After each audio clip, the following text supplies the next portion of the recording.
অর্থে সমাজ বলতে কি বুঝবো? সংকীর্ণ অর্থে সমাজ বলতে আমরা যে সংঘবদ্ধ অপেক্ষাকৃত একটি স্থায়ী সংগঠন। কি আগে আমরা পোশাক পরতাম এখান থেকে এত দূর পর্যন্ত, প্যান্টটা উঠিয়ে এত দূর পর্যন্ত পড়তাম, ঠিক আছে? এখন যত দূর নিচে যাচ্ছে। হ্যালো ম্যান, ওয়েলকাম ফ্রেন্ডস, বন্ধুরা, আশা করি তোমরা সকলে ভালো আছো। আজ দীর্ঘদিন পর তোমাদের সঙ্গে আলাপ। প্রায় দীর্ঘ 3 মাস ধরে আমি কোনো ভিডিও দিতে পারিনি আমার ব্যক্তিগত কারণ থাকার জন্য, তার জন্য আমি খুব দুঃখিত তোমাদের জন্য। তো এবার তোমাদের জন্য কিন্তু সিরিজ ওয়াইজ, চ্যাপ্টার ওয়াইজ দর্শন বিষয়ের অধ্যায়গুলি কিন্তু এবার আলোচনা করা হবে। আর তোমরা গতবার যেভাবে আমাকে ভালোবাসা দিয়েছিলে, ভিডিওর মাধ্যমে যেভাবে ভিউজ এসেছিল, আমি খুবই উপকৃত হয়েছিলাম এবং আমি একেবারেই আপ্লুত। তো এবার তোমাদের জন্য নতুন সিরিজ শুরু করছি, অফলাইনের সাথে সাথে online class, chapter wise chapter ভিত্তিক ক্লাস হবে। আজকে আমরা আলোচনা করব দর্শন বিষয়ের শেষ অধ্যায়, অর্থাৎ তৃতীয় অধ্যায়, থার্ড সেমিস্টার এর অন্তর্গত দর্শন বিষয়ের সমাজ ও রাষ্ট্র দর্শন চ্যাপ্টারটি। চ্যাপ্টার অনেকেরই খুব অসুবিধা হয়, আমাকে তোমরা মেসেজ করেছো, কমেন্ট করেছো যে স্যার কবে থেকে ক্লাস শুরু হবে। তবে তোমাদের এই প্রতীক্ষার অবসান হতে চলেছে। তো আজকে আমরা আলোচনা করব একেবারে খুব সহজভাবে। আশা করি এই ক্লাসটা যদি তোমরা করো তাহলে সারা জীবন এই রাষ্ট্র সমাজ দর্শন চ্যাপ্টারটা মনে থাকবে। তো এইভাবে আমরা ইন্টারেস্টিংলি, খুব সহজভাবে জল ভাতের মতো আজকে চ্যাপ্টারটা করব। তো সিরিজ ওয়াইজ আমরা করব, প্লেলিস্ট তোমাদের থাকবে। নতুন হয়ে থাকলে চ্যানেলটিকে সাবস্ক্রাইব করে নিবে আর পাশের বেল নোটিফিকেশন বাটনটি প্রেস করতে ভুলবে না, ঠিক আছে? তো চলো আমরা শুরু করছি আজকের বিষয়, সমাজ ও রাষ্ট্র দর্শন। আচ্ছা, এই বিষয়ে আসার আগে আমি তোমাদের আগে কিছু কথা বলি। ধরো সাহিল, তোমাকে বলছি আমি যে তোমাকে উঠিয়ে একটা নির্জন দ্বীপে ফেলে দেওয়া হলো সারা জীবনের জন্য। দেখা গেল সেই দ্বীপে কেউ নেই, কোনো মানুষ নেই, কিছু নেই, খালি জানোয়ার রয়েছে, আর মানুষ বলে মানুষের কোনো ছোঁয়া নেই। এই পরিস্থিতিতে তোমাকে সেখানে ছেড়ে দেওয়া হলো, ঠিক আছে, একটা দ্বীপে, চারিদিক সমুদ্র, খা খা করছে চারিদিক, আর একাই তোমাকে ছেড়ে দেওয়া হলো, বলা হলো সারা জীবন তোমাকে এখানে কাটাতে হবে। হ্যাঁ, সারাদিন তোমাকে এই জীবনে কাটাতে হবে। তো তুমি কি সেখানে বেঁচে থাকতে পারবে? না, বেঁচে থাকতে পারবে না। অর্থাৎ এখান থেকে আমরা কি বুঝতে পারছি, যে মানুষ হচ্ছে সমাজবদ্ধ জীব, মানে মানুষ একাই কখনো বেঁচে থাকতে পারে না। পারে কি? পারে না। আমরা সভ্যতার প্রথম দিক থেকে দেখে এসেছি মানুষ দলবদ্ধভাবে শিকার করেছে, দলবদ্ধভাবে বসবাস করেছে, থেকেছে। তো এই যে দলবদ্ধভাবে শিকার করা, থাকা, এটাই হচ্ছে মানুষের একটা অন্যতম বৈশিষ্ট্য বা বেঁচে থাকার রসদ, তাই তো? বেঁচে থাকার রসদ। তাই একজন বিখ্যাত দার্শনিক, গ্রিক দার্শনিক অ্যারিস্টটল বলেছেন, কি বলেছিলেন, একটা তার বিখ্যাত উক্তি রয়েছে। তিনি বলেছিলেন যে মানুষ হচ্ছে সমাজবদ্ধ জীব। মানুষ কি? সমাজবদ্ধ জীব। এবং যে মানুষ সমাজে বসবাস করে না বা করতে জানে না, সে হয় পশু আর না হয় দেবতা। কে বলেছে কথাটা? উক্তিটি কার? গ্রিক দার্শনিক অ্যারিস্টটল। তার মানে আমরা এখানে বুঝতে পারছি যে মানুষ হচ্ছে সমাজবদ্ধ জীব এবং মানুষ কখনো একাকিত্ব বা একাই বেঁচে থাকতে পারে না। তাহলে এখান থেকে সমাজের উৎপত্তি হলো। কি হলো? সমাজের উৎপত্তি, বা আমরা যেটাকে সোসাইটি ইংলিশে বলি। সোসাইটি, সোসাইটি মানে কি? সমাজ কি? আমরা সকাল থেকে উঠে সারা দিন যাদের সাথে থাকি, যাদের সাথে আলোচনা করি, কথা বলি, চলাফেরা করি, সে সমস্ত যে মানব গোষ্ঠী, সেই মানব গোষ্ঠীটাই হচ্ছে সমাজ। এই যে সকালে উঠলাম, বাড়ির লোকেদের সঙ্গে কথা বললাম, খাওয়া দাওয়া করলাম, আবার বাইরে গেলাম বন্ধু বান্ধবের সাথে, কোচিং এ এলাম, এখানে গল্প করলাম, তারপরে ছাত্র আর শিক্ষকের সাথে কি হলো, আলাপ আলোচনা হলো। তারপরে আবার আমরা দোকানে যাব, এই নিচে মুনিয়ারির দোকানে যাব, কানের দুল নিব, চুড়ি নিব। তাহলে এটা কি ক্রেতা আর বিক্রেতার সম্পর্ক? তাহলে এভাবে আমরা সারাদিন কোনো না কোনো মানুষের সাথে আমরা দেখা সাক্ষাৎ করি, তাই তো? হ্যাঁ, করি। তাহলে এই যে যে সমস্ত মানুষের সাথে আমরা দেখা সাক্ষাৎ করি বা থাকি, এই সমস্ত মানুষের যে একটা জনসমষ্টি, সেই জনসমষ্টিকে কি বলা হয়? সমাজ। আমরা যাদের সাথে বসবাস করি, এই সমস্ত কিছু মিলিয়ে কি সমাজ বা সোসাইটি। বোঝা গেল সমাজ জিনিসটা কি? এবার এখান থেকে আমরা আসবো যে সমাজ দর্শন কি। আমি এখানে লিখেছি যে সমাজ দর্শন বিষয়টা কি। এই যে 1 নম্বর পয়েন্ট, আমাদের মূল এই জিনিসটা আগে বুঝতে হবে যে সমাজ দর্শন কি। আচ্ছা, দর্শন কি? দর্শন আমরা কেন করি? দর্শন হচ্ছে আমরা নিজেদের মূল্যবোধ জানার চেষ্টা করি, নিজেকে জানার চেষ্টা করি, কি করা উচিত, কি করা উচিত নয়, এই জিনিসগুলো আমরা কোথায় জানতে পারি? দর্শন বিষয়, ঠিক আছে?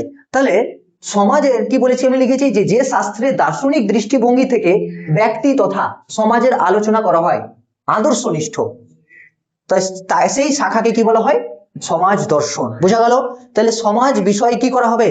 যে শাখায় বা দর্শনের বা দার্শনিক দৃষ্টিভঙ্গি থেকে যে শাখায় সমাজের বিভিন্ন জিনিসগুলো নিয়ে, হ্যাঁ, কি করা উচিত কি করা উচিত নয়, এসব জিনিসগুলো নিয়ে যখন আলোচনা করা হবে, হ্যাঁ, তখন তাকে আমরা কি বলবো? সমাজ দর্শন বা সোশ্যাল ফিলোসফি। বুঝা গেল?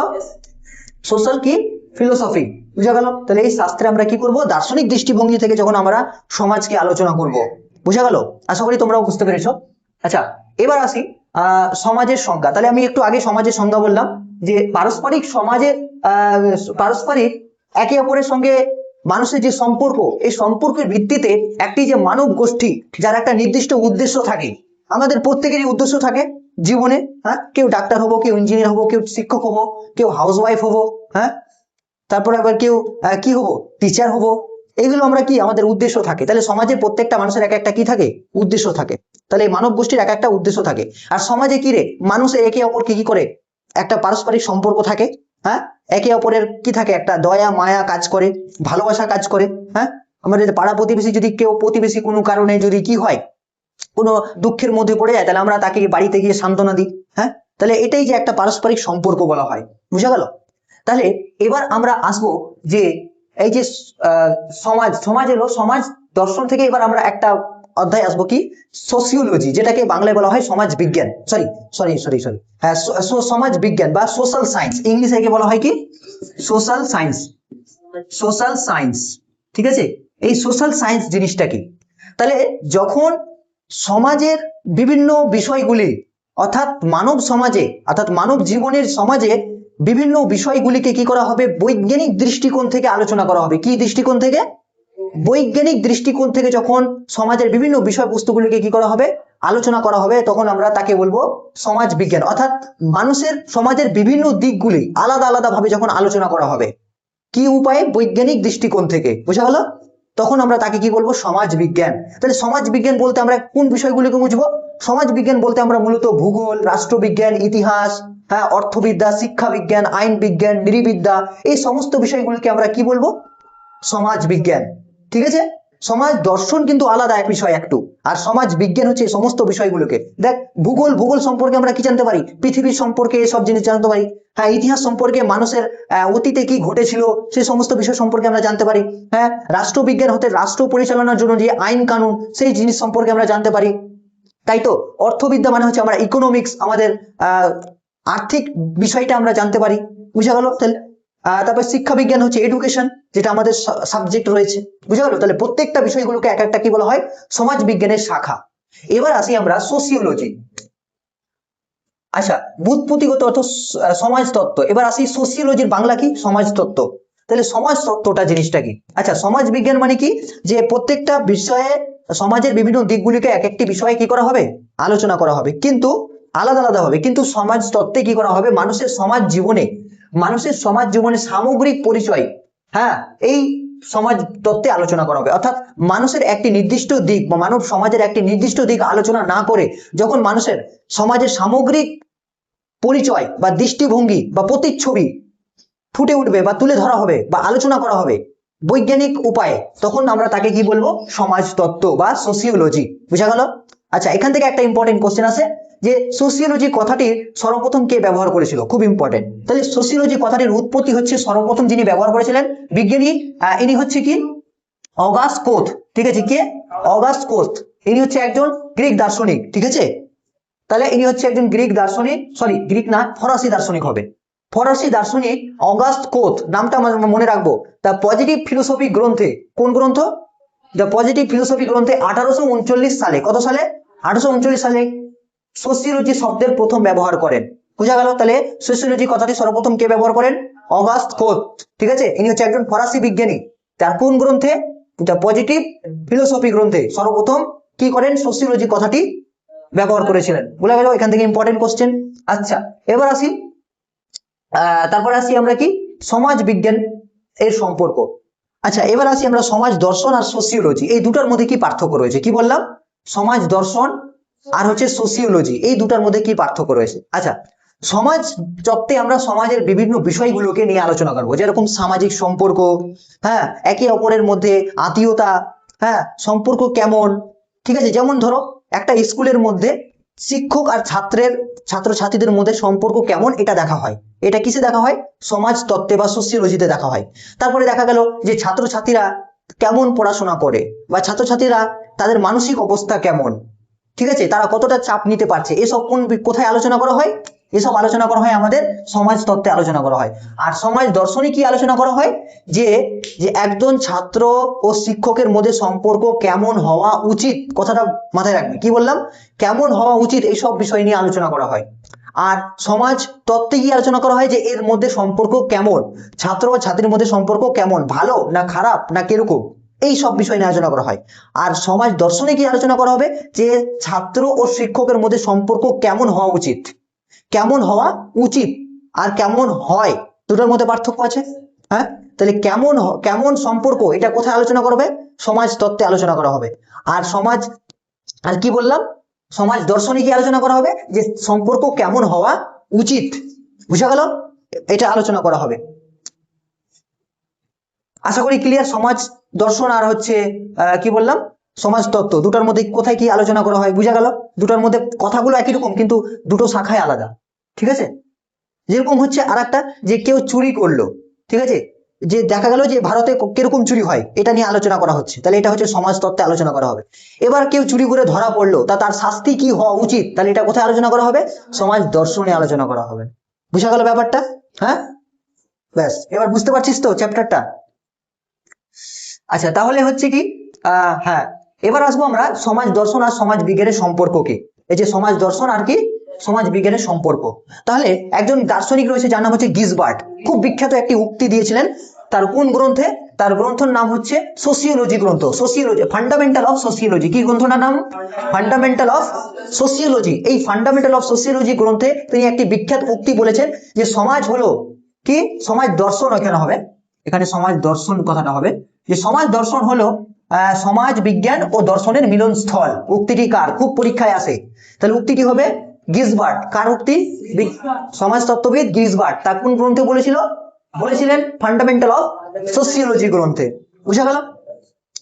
এবার তিনি আরেকটি উক্তি দিয়েছিলেন, যে উক্তিটা হচ্ছে তিনি বলেছিলেন যে সমাজ বিজ্ঞান এবং দর্শনের মুকুট হচ্ছে কি সমাজ দর্শন।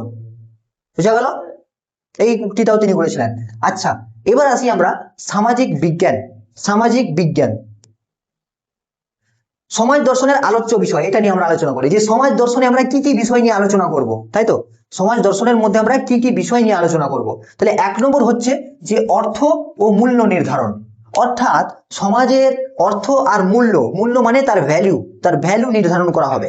যেরকম হচ্ছে যে সমাজের প্রকৃত অর্থ কি, বা সমাজ বলতে কি বোঝায়, তার ভিতরের অন্তর্নিহিত অর্থ কি, বুঝা গেল, এইটা নিয়ে আলোচনা করা হবে।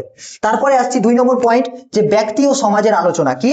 ব্যক্তি ও সমাজের আলোচনা। তার মানে কি, যে ব্যক্তি বড় নাকি সমাজ বড়, কে বড়, ঠিক আছে, একজন ব্যক্তি বড় নাকি সমাজ বড়, দুটোর মধ্যে কার মূল্য বেশি, এটা নিয়ে একটা বিতর্ক হয়, তো এইসব আলোচনা করা হয়। তারপরে হচ্ছে কি সামাজিক সম্পর্কের আলোচনা। এইটা জিনিসটা কি, যেরকম আমি এখানে লিখেছি স্বামী স্ত্রীর সম্পর্ক, ছাত্র শিক্ষকের সম্পর্ক, ক্রেতা বিক্রেতার সম্পর্ক কেমন হওয়া উচিত, বা কি কি হলে তাদের সম্পর্ক ভালো হবে, এইসব আলোচনা করা হবে। বুঝা গেল? সামাজিক সম্পর্ক মানে বুঝতে পেরেছিস, এরকম বাবা মার সম্পর্ক, হ্যাঁ, শিক্ষক ও ছাত্র ছাত্রীর সম্পর্ক কেমন হওয়া উচিত, হ্যাঁ, তারপরে ক্রেতা বিক্রেতার কেমন সম্পর্ক করা উচিত, চোর আর পুলিশের সম্পর্ক কেমন হওয়া উচিত, ঠিক আছে, চোর আর কি পুলিশের সম্পর্ক, এই যে পারস্পরিক একটা সম্পর্ক, এগুলোকে সামাজিক সম্পর্ক বলে, ঠিক আছে, বুঝা গেল? তো এইসব বিষয় নিয়ে আলোচনা করা হবে। তারপরে 4 নম্বর পয়েন্ট আমি লিখেছি কি সমাজ গঠনের আলোচনা, সামাজিক সংগঠনের, এটা হবে সামাজিক সংগঠনের আলোচনা। কি? সামাজিক সংগঠনের আলোচনা। তাহলে বিভিন্ন ধরনের সামাজিক সংগঠন মানে কি, ক্লাব, যে ক্লাবগুলো থাকে না, ক্লাব নাম শুনেছিস না, ক্লাব, যে এরকম ক্লাব, এখান থেকে একটা সংস্থা তৈরি হয়েছে, এখান থেকে খেলা করা হয়, এখান থেকে পুরস্কার দেওয়া হয়, এরকম একটা ক্লাব। তাহলে সামাজিক সংগঠনের, হ্যাঁ, আলোচনা করা হবে। সামাজিক সংগঠন মানে এক জায়গায় একদল মানুষ থাকবে, হয় সেখানে 10 জনও থাকতে পারে, 20 জনও থাকতে পারে, সেই 20 জন মিলে একটা কি সামাজিক সংগঠন তৈরি হবে। সেই সামাজিক সংগঠনের আদর্শ কিরকম হওয়া উচিত, সেখানে নিয়ম নীতি কি প্রযোজ্য থাকবে, হ্যাঁ, কিভাবে পরিচালনা করা হবে, এইসব বিষয় নিয়ে আলোচনা করা হয়। বুঝা গেল? তারপরে বলছে ধর্মীয়, এখানে আমি লিখেছি কি ধর্মীয় প্রভাব। তার মানে কি সমাজে ধর্মের প্রভাব কি, বা একটা সমাজের মধ্যে ধর্ম প্রবেশ করলে সেখানে কিরকম পরিস্থিতি হতে পারে। হ্যাঁ, এই যে ধর্মের প্রভাবটা কি, এইসব নিয়ে আলোচনা করা হবে। বুঝা গেল? যেরকম একটা সমাজ রয়েছে, একটা সমাজের মধ্যে যেখানে কোনো ধর্মের কথা পরিচালনা করা হচ্ছে না বা কোনো ধর্মের কথা মান্যতা দেওয়া হচ্ছে না, কিন্তু দেখা গেল যে সেখানে একটা হিন্দুর 10 জনের মধ্যে 7 জন রয়েছে কি 8 জন রয়েছে হিন্দু, 2 জন মুসলিম, তো সেখানে হিন্দুদের ধর্মর রীতিনীতিগুলো ঢুকিয়ে দেওয়া হলো জোর করে। হ্যাঁ, তাহলে এটাই হচ্ছে ধর্মের প্রভাব। বুঝা গেল? সামাজিক সংগঠনের মধ্যে বা সামাজিক সম্পর্কের মধ্যে এটা ধর্মের প্রভাব ঢুকে যাচ্ছে। এবার আসছি আমরা যে সামাজিক ব্যাধি। সামাজিক ব্যাধি, ব্যাধি মানে কি রে? ব্যাধি মানে রোগ, ব্যাধি মানে রোগ। তাহলে সামাজিক ব্যাধি মানে কি? চুরি। যেরকম হচ্ছে যে চুরি করলো, কেউ চুরি করলো, ধরা পড়লো, তাহলে তার শাস্তি কি হওয়া উচিত, এটা নিয়ে আলোচনা করা হবে। কোথায়? সমাজ দর্শনে। একটু আগে আমি বললাম, ঠিক আছে, এই জিনিসগুলো একটু ব্যাখ্যা করে বললাম। বুঝা গেল? তাহলে চুরি করলে কি শাস্তি হওয়া উচিত, বা কেউ অপরাধমূলক কাজ করেছে তার কি শাস্তি হবে, হ্যাঁ, বা শাস্তির জন্য কি কি নিয়ম রাখা উচিত, এসব বিষয় নিয়ে আলোচনা করা হবে সমাজ দর্শনে। বুঝা গেল? আশা করি বুঝতে পেরেছিস। এবার আসি আমরা বিভিন্ন সামাজিক সম্পর্ক। এই যে সামাজিক সম্পর্ক কি, এই যে সামাজিক সম্পর্ক, যেরকম একটা পারিবারিক সম্পর্ক রয়েছে, পারিবারিক সম্পর্কের মধ্যে কারা পড়বে? কারা পড়বে? পরিবারের মধ্যে কারা থাকে?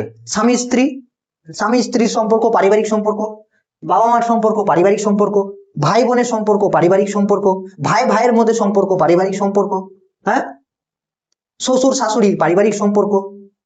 তাহলে পরিবারের মধ্যে দুজনের মধ্যে একে অপরের মধ্যে যে সম্পর্ক, সেটা হচ্ছে পারিবারিক সম্পর্ক। তারপরে হচ্ছে অর্থনৈতিক সম্পর্ক। অর্থনৈতিক মানে যেখানে টাকা পয়সা নিয়ে আলোচনা করা হবে, যেরকম কি ক্রেতা বিক্রেতা। হ্যাঁ, ক্রেতা বিক্রেতা মানে কি? যে বিক্রি করবে আর যে কিনবে, তাদের মধ্যে সম্পর্ক। তারপরে হচ্ছে বা রাজনৈতিক সম্পর্ক। রাজনৈতিক সম্পর্ক মানে কি? যেরকম নেতা, নেতা আর মানুষের মধ্যে, সাধারণ মানুষের মধ্যে সম্পর্ক, নেতা আর ভোটদাতার মধ্যে সম্পর্ক। হ্যাঁ, বুঝা গেল? এটা হচ্ছে রাজনৈতিক সম্পর্ক। হয়ে গেল সামাজিক সম্পর্কের প্রকারগুলো। আচ্ছা, এবার আসি আমরা, এটা হয়ে গেল সমাজ। এবার আমরা আসবো সমাজ নিয়ে, আসল বিষয়। তাহলে আমাদের মোট 4টা টপিক রয়েছে এই চ্যাপ্টারে। একটা রয়েছে কি সমাজ, একটা হচ্ছে সম্প্রদায়, তৃতীয় হচ্ছে প্রতিষ্ঠান বা অনুষ্ঠান, এবং চতুর্থ হচ্ছে রাষ্ট্র।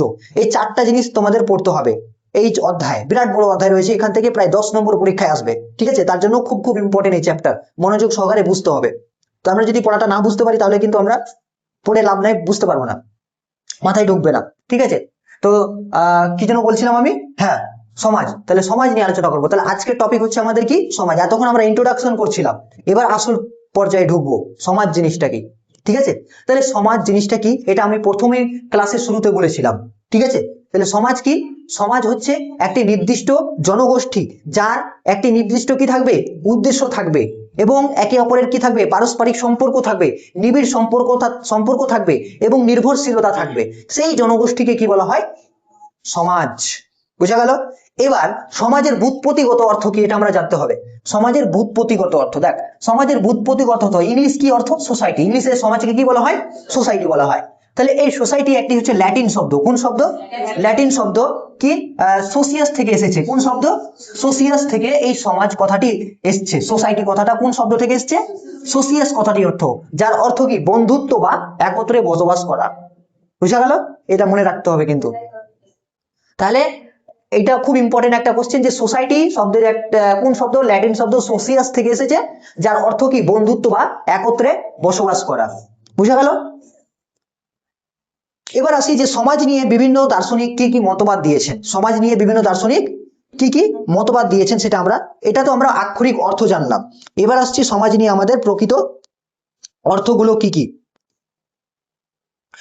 আচ্ছা, এই সমাজের আবার দুটো অর্থ রয়েছে, এটা আগে বলে দিই। সমাজ নিয়ে কি রয়েছে? দুটো অর্থ। একটা হচ্ছে কি? একটা হচ্ছে সংকীর্ণ অর্থ, আর একটা কি? ব্যাপক অর্থ। এই এই দুটো জিনিস কিন্তু এই চ্যাপ্টারে বহুবার পাবে। এই দুটো জিনিস কিন্তু বহুবার তোমরা এই দুটো জিনিস পাবে। কি কি? একটা সংকীর্ণ অর্থ, আর একটা হচ্ছে ব্যাপক অর্থ। এই জায়গায় ছাত্রছাত্রীরা ব্যাপক গুলিয়ে ফেলে। ঠিক আছে, তাহলে এই সংকীর্ণ মানে কি রে? সংকীর্ণ মানে অল্প, সংকীর্ণ। আর ব্যাপক মানে বিশাল, মানে একটা অর্থ থাকবে, ঠিক আছে, একটা অর্থ, যেরকম তোর কথা বলছি, যে সাহিলের কথা বলছি, তাহলে সাহিল নামটা কি একজন নির্দিষ্ট ব্যক্তির নাম। হ্যাঁ, এবার হচ্ছে তুই কি একটা মানুষ না জানোয়ার? মানুষ, ঠিক আছে, তুই একটা মানুষ। তাহলে এই মানুষ বলতে কি সমগ্র জাতিকে বোঝাচ্ছে। তাহলে এই যে মানুষ কথাটা, এটা হচ্ছে ব্যাপক অর্থ। আর তোর নির্দিষ্ট যে একটা নাম, মানব জাতির মধ্যে একটা নির্দিষ্ট নাম, এটা হচ্ছে সংকীর্ণ অর্থ। বুঝা গেল? বোঝাতে পেরেছি? হ্যাঁ, মানুষ বলতে কি পুরো মানুষ জাতিকে বোঝায়। আর একজন নির্দিষ্ট নাম কি একজন নির্দিষ্ট ব্যক্তিকেই বোঝায়। নির্দিষ্ট ব্যক্তি কথা যখন ওর অর্থ কম বুঝাবে তখন সেটা হচ্ছে সংকীর্ণ অর্থ। যখন তার অর্থ একটা বিশাল অর্থ বুঝাবে তখন কি হবে? ওটা ব্যাপক অর্থ। বুঝাতে পেরেছি? কারো কোনো ডাউট? হ্যাঁ, ঠিক আছে। তাহলে সংকীর্ণ অর্থে বলছে, সংকীর্ণ অর্থে সমাজ বলতে কি বুঝবো? সংকীর্ণ অর্থে সমাজ বলতে আমরা যে সংঘবদ্ধ অপেক্ষাকৃত একটি স্থায়ী সংগঠন, কি সংঘবদ্ধ একটি অপেক্ষাকৃত স্থায়ী সংগঠন, যার একটি নির্দিষ্ট কি থাকবে? উদ্দেশ্য থাকবে, পারস্পরিক সম্পর্ক থাকবে, এটাই হচ্ছে কি সংকীর্ণ অর্থে সমাজ। বুঝা গেল? এবার আসি আমরা যে ব্যাপক অর্থে সমাজ কি। ব্যাপক অর্থে সমাজ হচ্ছে যে মানসিক অবস্থা বোঝাবে। এখানে মানসিক অবস্থা, একে অপরের কি বোঝাবে? মানসিক অবস্থা, যেরকম ভালোবাসা, পারস্পরিক নিবিড়তা, হ্যাঁ, মেলবন্ধন। তাহলে এটার আমরা যদি উদাহরণ বলি যে একটা নির্দিষ্ট সমাজ, তাহলে সমাজ এখানে কি বলবো? যেরকম মানব সমাজ, কি বলবো আমরা? আদিবাসী সমাজ, কি বলবো? আদিবাসী, মুসলিম সমাজ বললাম, হিন্দু সমাজ, এগুলো একটা কি নির্দিষ্ট জনগোষ্ঠীকে বোঝাচ্ছে, অল্প জনগোষ্ঠীকে বোঝাচ্ছে। আদিবাসী সমাজ, মুসলিম সমাজ, সাধু সমাজ, মৌলবী সমাজ, শিক্ষক সমাজ, ছাত্র সমাজ, ছাত্রী সমাজ, অনেকগুলো আছে। ঠিক আছে, এবার আসি আমরা যে ব্যাপক অর্থ। তাহলে ব্যাপক অর্থে একটা মানসিক অবস্থা বোঝাবে, একটা পারস্পরিক সম্পর্ক বোঝাবে, বিশাল জনগোষ্ঠীকে বোঝাবে। যেরকম কি ভারতীয় সমাজ, উদাহরণ কি বলতে পারি আমরা? ভারতীয় সমাজ। তাহলে ভারতীয় বলতে সমস্ত ভারতবাসীকে বোঝাচ্ছে। হ্যাঁ, আর মুসলিম আবার আদিবাসী বলতে একটা নির্দিষ্ট জনগোষ্ঠীকে বোঝাচ্ছে। হ্যাঁ, এই কথা বলবে না, তাহলে একটা নির্দিষ্ট জনগোষ্ঠীকে বোঝাচ্ছে। কিন্তু ভারতীয় বলতে পুরো ভারতবর্ষের যে 140 কোটি মানুষ আছে, 140 কোটি মানুষকে বোঝাচ্ছে। তাহলে কোনটা বেশি? এটা বেশি না এটা বেশি? নিচেরটা বেশি। তাহলে এটাই ব্যাপক অর্থ। বুঝা গেল? হ্যাঁ, তাহলে আদিবাসী বলতে একটা নির্দিষ্ট জনগোষ্ঠীকে বোঝাচ্ছে। আদিবাসী কতজন রয়েছে? হয় এই ধরে নে 5-6 কোটি রয়েছে ভারতবর্ষের মধ্যে। কিন্তু ভারতীয় সমাজ বলতে হিন্দু, মুসলিম, খ্রিস্টান, শিখ, ঈসাই, বৌদ্ধ, জৈন, পার্সি, যত ধরনের সমাজ আছে, আছে ধর্ম মানুষ আছে, সমস্ত মানব জাতিকে বোঝাচ্ছে এই ব্যাপক অর্থে। Is that clear? হয়ে গেল। এবার আসছি আমরা পরবর্তী আর একটা পার্ট রয়েছে, এখানে আর শেষ হয়নি, অনেক কিছু আছে। আচ্ছা, বিভিন্ন দার্শনিক রয়েছে, সেই দার্শনিকদের আমরা মতবাদ জানবো যে তারা কি সোসাইটি সম্পর্কে কি বলেছেন। ঠিক আছে, আচ্ছা, সংকীর্ণ অর্থ ব্যাপক অর্থ বোঝা গেছে সবার? হ্যাঁ, হ্যাঁ,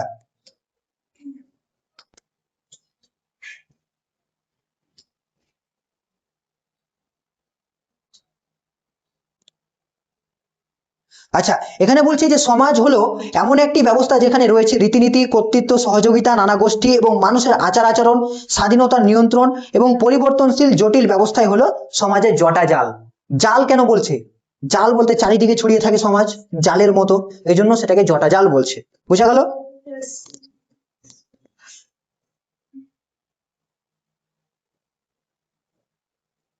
আচ্ছা, গিসবার্ট আবার বলেছেন যে সমাজের মধ্যে কেবল বন্ধুত্ব আর ভালোবাসাও থাকে না, তার মধ্যে বিরোধিতাও থাকে। হ্যাঁ, কে বলেছেন? গিসবার্ট বলছে যে আমরা কেবল সমাজ বলতে যে সবাই একে অপরকে ভালোবাসবে এটা সমাজ নয়। সমাজে যেরকম বন্ধু আছে, সমাজে কি থাকবে? শত্রুও থাকবে। আছে সবার শত্রু? আছে, কেউ না কেউ আছে। তাহলে সমাজে যে কে শুধুমাত্র যে বন্ধু থাকবে এমনটা নয়, কেউ মনে মনে তোর খারাপও চাইছে। হ্যাঁ, এই জন্য সমাজের সামাজিক সম্পর্ক দুই ধরনের বলেছেন। কয় ধরনের?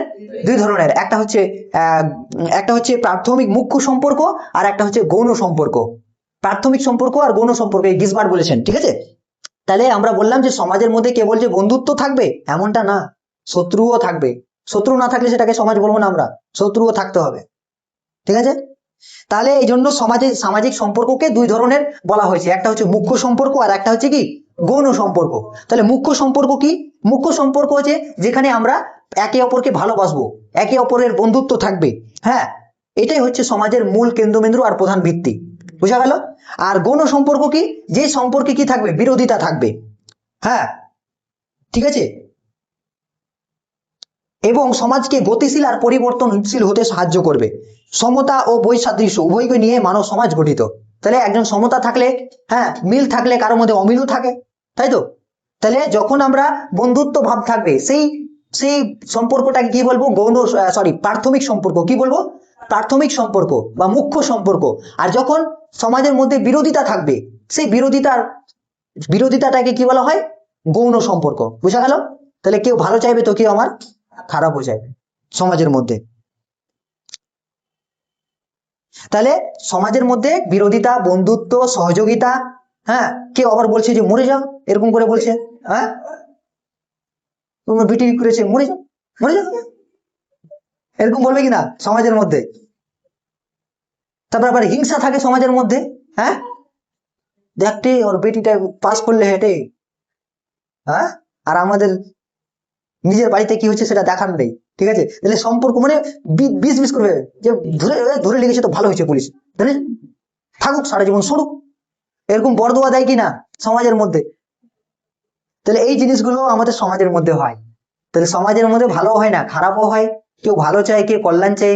হ্যাঁ, তোরা কি চাইস? শুধু ভালো চাস না খারাপও চাস কারোর? দুটাই। কার খারাপ চাইছিস? হ্যাঁ, কার খারাপ চাইছিস তোরা? কেউ আছে কি মানুষ? হ্যাঁ, কে সে? ও সে সৌভাগ্যবান, হ্যাঁ, যাকে তুমি এত হিংসা করো। লোভ মহাপাপ। আর পাপ ওই কি যেন আমরা পড়েছিলাম না বাল্যপাঠে? নীতি এই যথা তথা বলো সদা সৎ কথা, মিছা কথা বলো দোষ করিও না বিথারস, লোভ মহাপাপ শেষ হয় অনুতাপ, পাপ বোধ নেই যা জীবনে কি ফল তার, লেখাপড়া করে যে শিশু কি হয়েছে? হ্যাঁ, ছোটতে পড়েছিলাম ক্লাস 1-2 এ, তখন তখন থেকে মনে আছে, আমরা বাল্যপাঠ পড়তাম, বাল্যপাঠ। আচ্ছা, এইটুকু তাহলে সবার বোঝা গেছে আশা করি। হ্যাঁ, তো কি এবার স্পষ্ট হচ্ছে চ্যাপ্টারটা? হ্যাঁ, হচ্ছে তো? হ্যাঁ,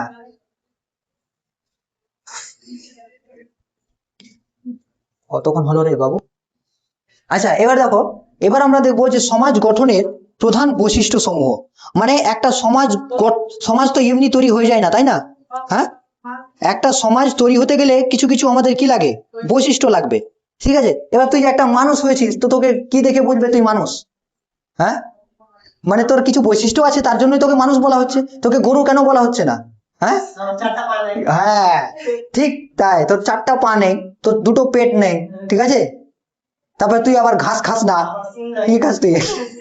হ্যাঁ, তাহলে এই হচ্ছে, তাহলে এই জিনিসগুলো, এইটাই তো বৈশিষ্ট্য। তাহলে আমরা সমাজকে এমনি সমাজ বলে দেবো না, কিছু আর বৈশিষ্ট্য আছে? যে বৈশিষ্ট্য আছে। হ্যাঁ, তাহলে সমাজের 1 নম্বর বৈশিষ্ট্য আমরা বলতে পারি, হ্যাঁ, যে প্রাচীনতম সংস্থা। ঠিক আছে? প্রাচীনতম সংস্থা 1 নম্বর আমরা বলবো কি? প্রাচীনতম সংস্থা। এইটা কি? এই পয়েন্টটা বুঝিয়ে দিই আগে। আচ্ছা, প্রাচীনতম সংস্থা। তারপরে আমরা বলতে পারি সর্বব্যাপকতা। সর্বব্যাপকতা। 3 নম্বর আমরা বলতে পারি, 3 নম্বর আমরা বলতে পারি জনসমষ্টি। কি? জনসমষ্টি। 4 নম্বর আমরা বলতে পারি কি? যে পারস্পরিক সচেতনতা। পারস্পরিক সচেতনতা, এটা আমরা বলতে পারি। 6 নম্বর আমরা কি বলবো? যে একটা সামাজিক নিয়ন্ত্রণ ও সংস্কৃতি। সামাজিক নিয়ন্ত্রণ ও সংস্কৃতি। ঠিক আছে? এটা বলতে পারি। হ্যাঁ,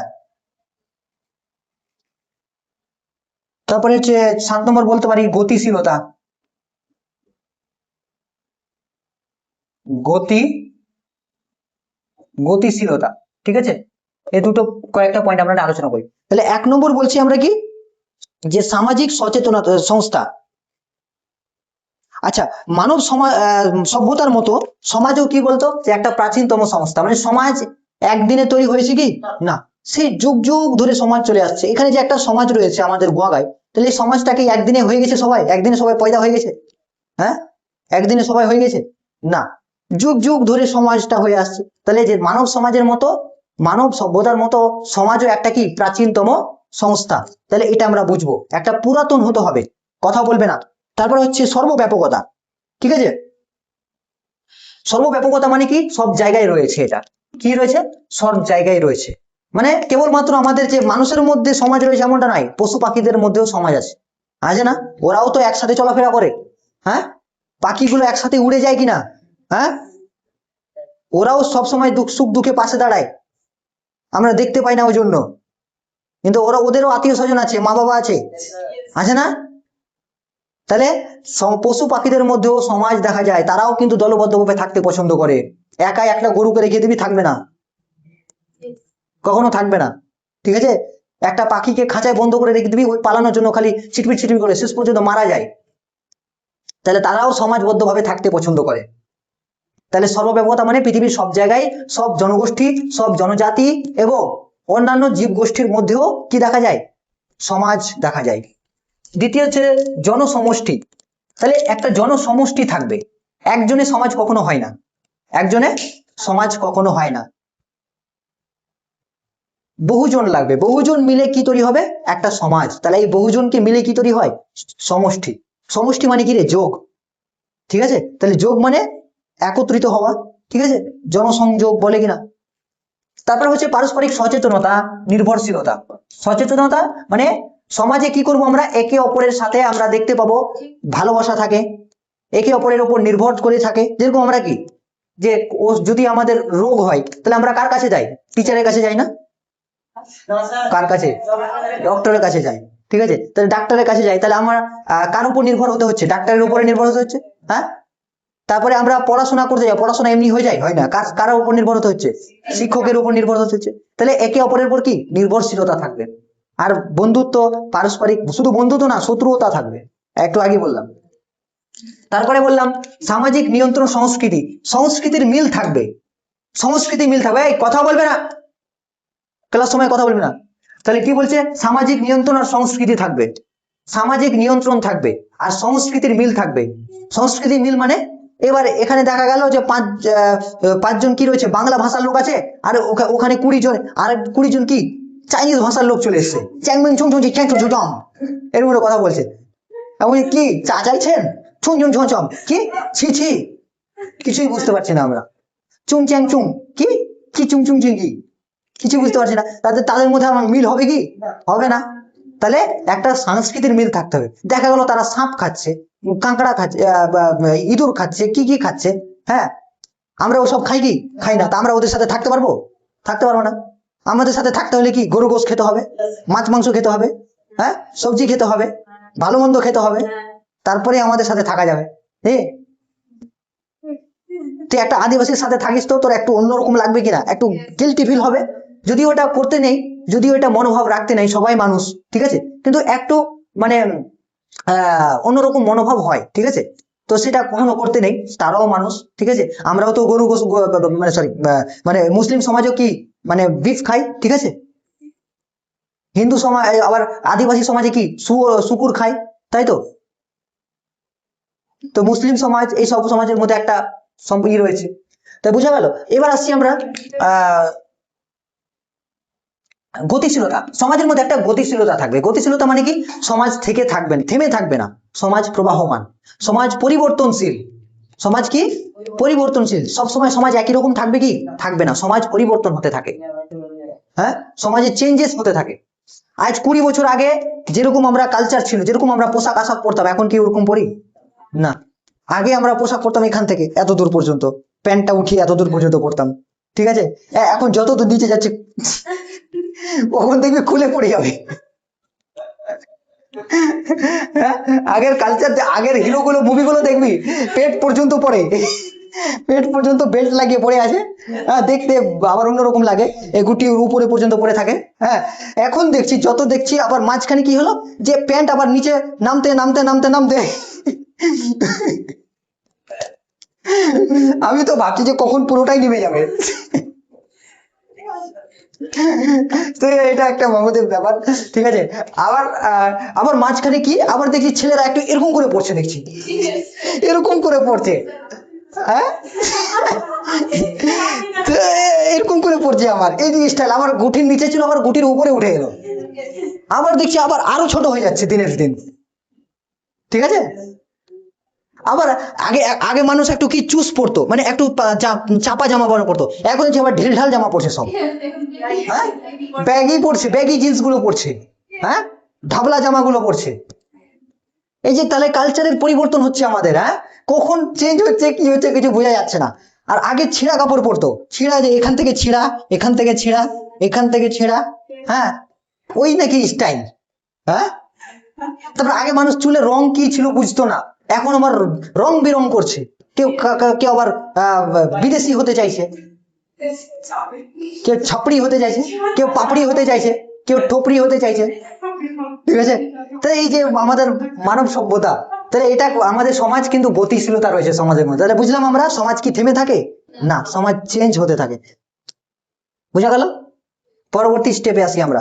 এবার আসবো আমরা যে সমাজ গঠনের মৌলিক উপাদান কি, সমাজ গঠনের মৌলিক উপাদান মানে একটা সমাজ গঠনের জন্য কি কি প্রয়োজন, কি কি। তাহলে আমি কি লিখলাম, সমাজ গঠনের, এই কথা বলবে না, মৌলিক, মৌলিক উপাদান। আচ্ছা, মৌলিক মানে কি, মানে যে জিনিসগুলো ছাড়া বাঁচা যায় না। বুঝা গেল? যেরকম আমাদের মধ্যে মৌলিক উপাদান কি, রক্ত, রক্ত ছাড়া মানুষ বাঁচতে পারবে? পারবে না। জল, জল ছাড়া মানুষ বাঁচতে পারবে? পারবে না। তাহলে এগুলো হচ্ছে আমাদের মৌলিক উপাদান, যেগুলো আমাদের মধ্যে রয়েছে। ঠিক আছে, তাহলে মৌলিক উপাদান, সেরকম সমাজেরও কিছু কিছু জিনিস আছে। তাহলে মূলত চারটা জিনিস আমরা দেখতে পাই। কয়টা জিনিস? চারটা জিনিস। একটা হচ্ছে যে পারস্পরিক নির্ভরশীলতা, কি, পারস্পরিক নির্ভর, নির্ভরশীলতা। দ্বিতীয় নম্বর আমরা দেখতে পাবো যে সহযোগিতা, কি, সহযোগিতা। তিন নম্বর আমরা দেখতে পাবো যে অভিন্নতা, কি, অভিন্নতা। আর চার নম্বর আমরা দেখতে পাবো বিভিন্নতা। তাহলে জিনিসগুলো একটু বুঝিয়ে দিই, কিচ্ছু নাই, একদম ইজি জিনিস। পারস্পরিক নির্ভরশীলতা মানে কি, একটু আগে বারবার বললাম যে একই সমাজে আমরা কি একে অপরের উপর নির্ভরশীল থাকি। হ্যাঁ, পেশেন্ট ডাক্তারের উপর নির্ভরশীল, স্টুডেন্ট ছাত্রের উপর নির্ভরশীল, মা বাবার উপর নির্ভরশীল। হ্যাঁ, তো আমরা আমাদের বাচ্চা কাচ্চা কি বাবা মার উপর নির্ভরশীল। হ্যাঁ, তাহলে সমাজে একে অপরের, প্রত্যেকেই কিন্তু একে অপরের নির্ভরশীল। ঠিক আছে, একাই কখনো বাঁচতে পারবি না। তুই ভাবছিস যে আমি সব একাই, আমি নিজেই ডাক্তার হবো, নিজেই টিচার হবো, নিজেই শিক্ষক হবো, সব হবো, হবে ওটা? হবে না। তারপরে হচ্ছে সহযোগিতা, মানে কি করা, সহযোগিতা করা, হেল্প করা। হ্যাঁ, তাহলে আমরা সমাজের মধ্যে কাউকে কষ্টের মধ্যে দেখলে আমরা তাকে সাহায্য করি কিনা, রাস্তায় কেউ পড়ে গেলো আমরা তাকে উঠানোর জন্য চাই কিনা। হ্যাঁ, তাহলে এটাই তো সমাজ। আবার কথা বলছে। তারপরে হচ্ছে কি অভিন্নতা। অভিন্নতা মানে কি, সমাজের মধ্যে একটা অভিন্নতা দেখা যায়। অভিন্নতা মানে অমিল দেখা যায়, অমিল, অমিল মানে মিল দেখা যায়। ঠিক আছে, যেরকম আমাদের এখানকার জনগোষ্ঠী সবাই আমরা প্রায় বাংলা ভাষায় কথা বলতে জানি, সবাই প্রায় একই কালচারের, হ্যাঁ, একই রকম জিনিস খাই, তাই তো? খাওয়া দাওয়ার কালচার হোক বা ধর্মের কালচার হোক বা একটা আনুষ্ঠানিক সংস্কৃতির কালচার হোক, প্রায় সবার মধ্যে একটা কি রয়েছে, মিল রয়েছে, তাই তো? এবার বিভিন্নতা, এবার অভিন্নতা থাকলে আবার বিভিন্নতাও থাকে। বিভিন্নতা, একটা সমাজ কি, সমাজের মধ্যে একই রকম মানুষ বসবাস করে? হ্যাঁ, না, সেখানে হিন্দুও থাকে, মুসলিমও থাকে, খ্রিস্টানও থাকে, আদিবাসী থাকে, অন্যান্য ধর্মের লোক থাকে। হ্যাঁ, শিক্ষক থাকতে পারে, টিচার থাকতে পারে, দুজনই তো একই। তারপরে হচ্ছে কি ডাক্তার থাকতে পারে। তাহলে একটা সমাজের মধ্যে বিভিন্ন রকম মানুষ কি করে, বসবাস করে। তাই এটাই হচ্ছে সমাজের মৌলিক উপাদান। বুঝা গেল? সমাজের মৌলিক কি উপাদান। ব্যাস, আমাদের সমাজ এখান থেকে শেষ হয়ে গেল, কমপ্লিট, দি এন্ড।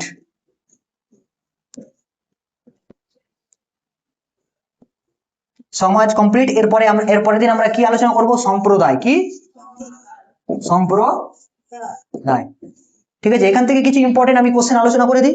এখান থেকে ইম্পর্টেন্ট কিছু কোশ্চেন হচ্ছে যে সমাজ, সোসাইটি কথার উৎপত্তি কি, কোথায় উৎপত্তি কি, ব্যুৎপত্তিগত অর্থ কি, এটা একটা বললাম। তারপরে হচ্ছে কি যে সোসিওলজি কথাটি সর্বপ্রথম কে ব্যবহার করেছিলেন। হ্যাঁ, সমাজ দর্শন হলো দর্শন এবং সমাজ বিজ্ঞানের মিলনস্থল, কে কথাটি বলেছেন, গিসবার্ট। ঠিক আছে, তারপরে সোসিওলজি গ্রন্থটি কার লেখা, ফান্ডামেন্টাল অফ সোসিওলজি কার লেখা, গিসবার্টের লেখা, এটা ইম্পর্টেন্ট রয়েছে। তারপরে হচ্ছে পজিটিভ ফিলোসফি গ্রন্থটি কার লেখা, কি, অগাস্ট কোস্ট। সোসিওলজি কথাটি সর্বপ্রথম কে ব্যবহার করেছিলেন, অগাস্ট কোস্ট, ফরাসি বিজ্ঞানী। ঠিক আছে, তবে সমাজ দর্শনের আলোচ্য বিষয়গুলো কি কি বলে দিয়েছি। ঠিক আছে, তারপরে সমাজ গঠনের মৌলিক উপাদানগুলি কি কি? পারস্পরিক নির্ভরশীলতা, সহযোগিতা, অভিন্নতা, বিভিন্নতা। হ্যাঁ, ঠিক আছে। তারপরে হচ্ছে সমাজের সংকীর্ণ আর ব্যাপক অর্থ বলে দিয়েছি। হ্যাঁ, তাহলে এগুলো ছিল কয়েকটা ইম্পর্টেন্ট কোশ্চেন, হ্যাঁ, যেগুলো আমরা পরীক্ষার জন্য মনে রাখবো। আরো কিছু কিছু রয়েছে, হ্যাঁ, আমি তো পিডিএফ দিয়েছি, তাই তো, সেই পিডিএফ থেকে তোমরা পড়বে, আর বই থেকে যেটুকু পড়ান সেটুকু তো রিডিং অবশ্যই পড়বে, ঠিক আছে। তাহলে আজকে আমাদের সমাজ এখান থেকে শেষ। ভিডিওটি যদি ভালো লাগে অবশ্যই একটা কমেন্ট করবে, আর কোনো কোথাও যদি বুঝতে অসুবিধা হয় তাহলে আমি কমেন্টের উত্তর দিয়ে দেবো, ঠিক আছে।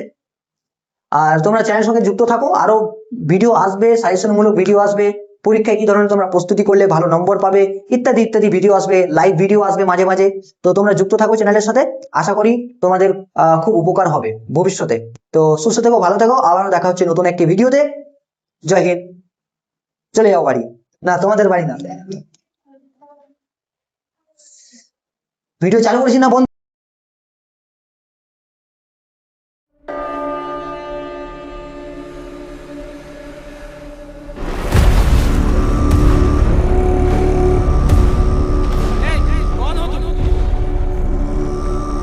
तुम्हारा नया राजा।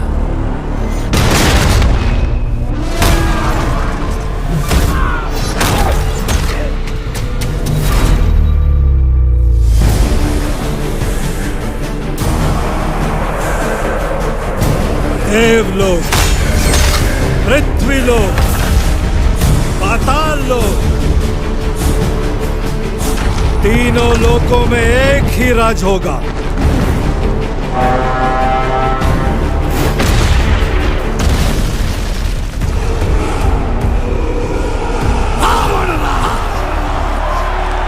जब जब सृष्टि पर संकट आया है, भगवान विष्णु ने अवतार लेकर उसकी रक्षा की। मेरा ज्येष्ठ पुत्र राम।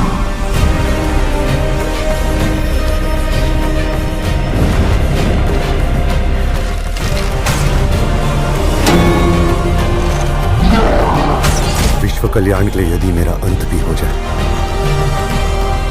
तो भी मुझे स्वीकार है।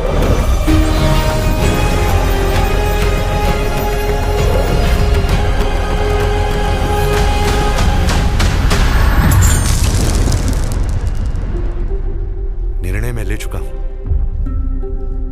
एक पुत्र होने के नाते अपने पिता के वचन का पालन करना मेरा कर्तव्य है। तुम्हारे लिए 14 वर्ष का वनवास।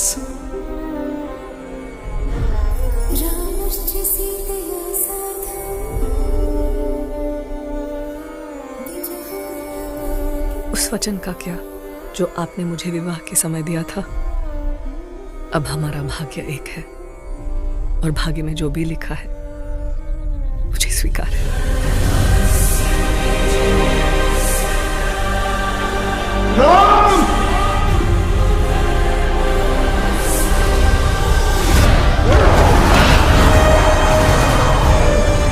जनस्थान की राजकुमारी सूर्पनखा, वो मोहित हो गई है आप पे। राम से प्रतिशोध लिया जाएगा शूर्पणखा। न राम की मृत्यु साधारण होगी,